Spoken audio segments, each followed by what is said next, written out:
If you think it's bad here, you should see what's going on in European countries that Americans think of as super peaceful.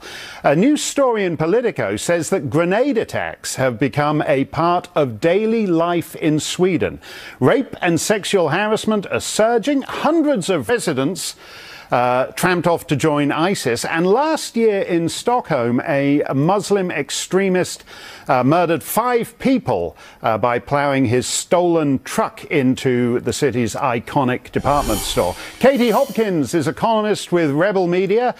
Great to have you with us, Katie. Sweden is in a hell of a state. People's perception of Sweden is about 40 years out of date now. That's so true. You know, people still imagine Sweden as this idyllic place, lots of mountains, snow-topped mountains, you know, everybody skipping down the street with their pigtails. I was there quite recently and I found it to be a very hostile place indeed. I went to walk the no-go zones. There's about 62 no-go zones now in Sweden where the police fear to go, where the ambulances can't respond to emergencies and where fire engines have to be taken by police because the fire engines are attacked.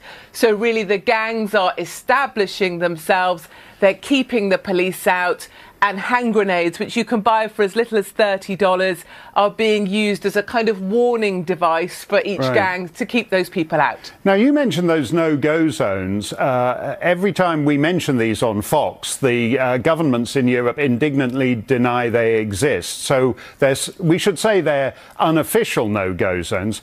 I went to one of them in Rosengård, where the sort of lone police station is like an armed fortress. You can dial, nobody's home. If you ever had to actually go to the police for anything, you can't get in the building.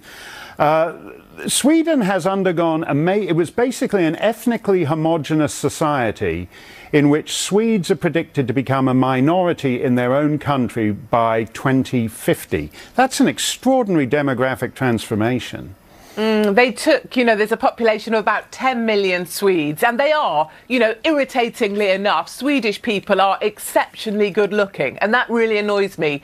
But anyway, they took this very perfect population and they brought in 170,000 migrants, and those migrants were from countries that we know about. We know the sorts of things that goes on in those countries, and then we wonder, why is it that Sweden has turned into a place where Swedes themselves are desperate to leave? I hear stories all the time of Swedes that want to get out of Sweden because it's too violent. Norway says it doesn't want to become Sweden. And what really bugs me is the media will not be honest about it. They talk about these individuals, these migrants, they talk about them as the new Swedes. Well, guess what? You can't take Mohammed, stick a blonde wig on him, and put a name badge that says Ulf, and turn him into a Swede. It doesn't work like that.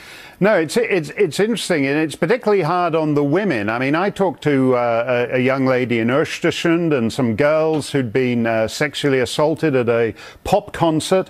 There's an incredible level of sexual assault going on now in a country that we think of, as I said, as still being far more peaceful than the United States or the UK or most other countries. Yes, and we should stop thinking that way. You know, that's naive to think that way. We've imported half the Middle East to Sweden, and as a result, the men there particularly are behaving like men in the Middle East. 43% of rapes that happen to children in that country, and it has the second highest rape of any country in Europe. And the great news from all of this, if we look for a positive, is that in September they will have elections, and in September the Liberals will be forced out, and actually the Conservatives and the Swedish UKIP will be in. We have to leave it there, Katie. Thanks for coming on.